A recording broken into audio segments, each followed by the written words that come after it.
So last week I went with my friends to watch my football club, luckily not Flamengo, play against Nacional. The match ended 3-3, with 2 goals in the added time, lots of shots on target, and a former River player scoring a crazy own goal.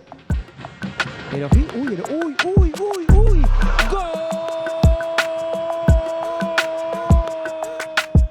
was a crazy David against Goliath kind of storyline, but even with all this, I felt it just lacked something. I realized that the game had a lot of goals and emotion, but it was irrelevant.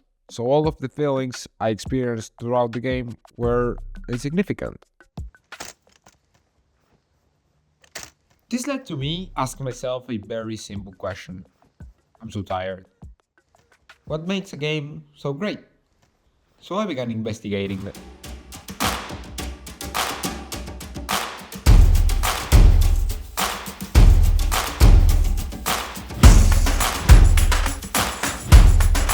When I thought I was about to answer the questions, I came across this match. The 2011 Brasileirão Flamengo versus Santos. The best game in the history of Brazilian football. To me, it was the best in history.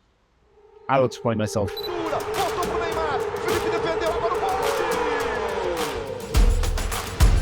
Atenção, Ronaldinho bateu! Neymar, a chance do gol, bateu bonito!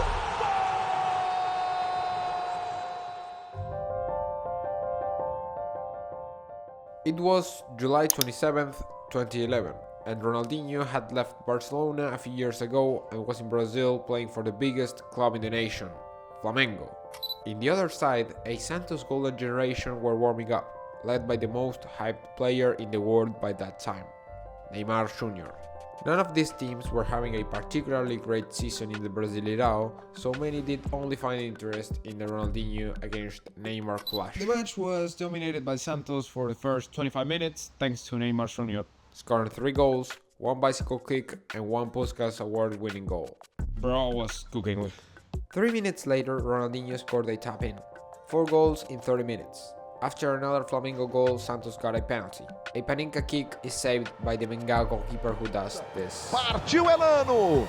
Pé direito! Felipe! O Elano tentou a cavadinha! E o Felipe... Before the first half was over, David G scored a header and equalized the match. It was time to rest. The second half opened with another goal from Neymar, but then Ronaldinho responded scoring a free kick that changed football forever. That simple kick was enough to start a new trend in football.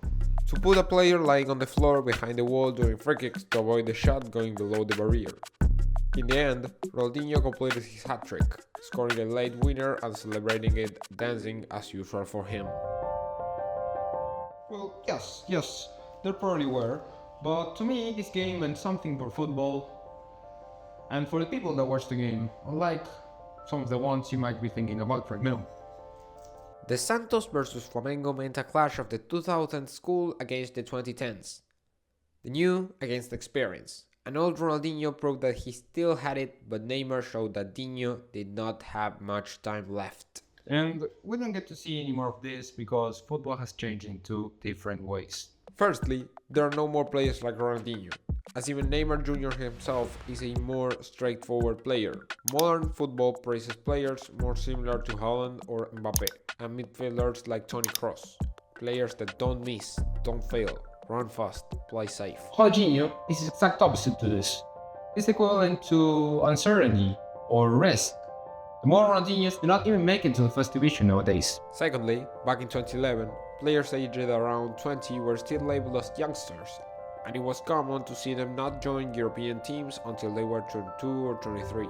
Neymar left Santos at 21, meaning that he had at least 4 seasons to develop in the Brazilian league. To a point, he was just too good for the league, being able to score goals like the Puskas award-winning one without much effort. Jogador do Santos. Aí o Neymar protegeu, fez o drible. Que lance do Neymar! Que golaço! Gol! Okay, so first, let me introduce you guys to today's sponsor. Hey. I feel myself doing chores, and that's because I don't have a job. So, in order to support this channel, you have 2 alternatives. Number one, you can support me on Patreon with the links down below. And number two, you might happen to be looking for a video editor or graphic designer who can speak 4 languages: Spanish, English, Italian, and Portuguese. This is my email. Contact me if you want to hire me. That's it. Nowadays, players are bought at 16 or 17 and leave Latin America the day they turn 18, not allowing fans to enjoy them being the star of their clubs, as once they are out to Real Madrid, Barca or Manchester City, they have to fight to adapt to a new city and to the higher level. And this means that we might not be able to see a clash like this for a very long time. The Bengal Santos was not only a great game, but also an inflection point between the past and the present. It allowed us football fans to watch a game with more players play like in the early 2000s, with very intense marking and lots of magic. But most of them all, lots of authenticity. Nowadays, it seems like the game's gone robotic. We are obsessed with passing accuracy and big data analysis. FIFA tries to promote more goals in games, but also applies technology that makes the game slower. Football is essentially a sport based on teamwork, yes, but also about the capacity of a human to confuse others, about risking it all for the win. Lionel Messi and Cristiano Ronaldo's retirement from high competitive football has highlighted this issue more than ever. The sport is lacking magic, fun, and even humanity. So that's it for today's video. I hope you enjoyed. Please consider subscribing, liking, and sharing. You can also check out the links down below, in which you're gonna find my Patreon. And just like Lucas did, a person to which I'm very grateful for, you can subscribe to it and support me as a creator. Muchas gracias, Lucas. No sabes lo que significa para mí tu suscripción. Estoy y estaré eternamente agradecido contigo. And also, if you're looking for graphic designer or video editing services, you can hire me. So email me to this email. Thank you.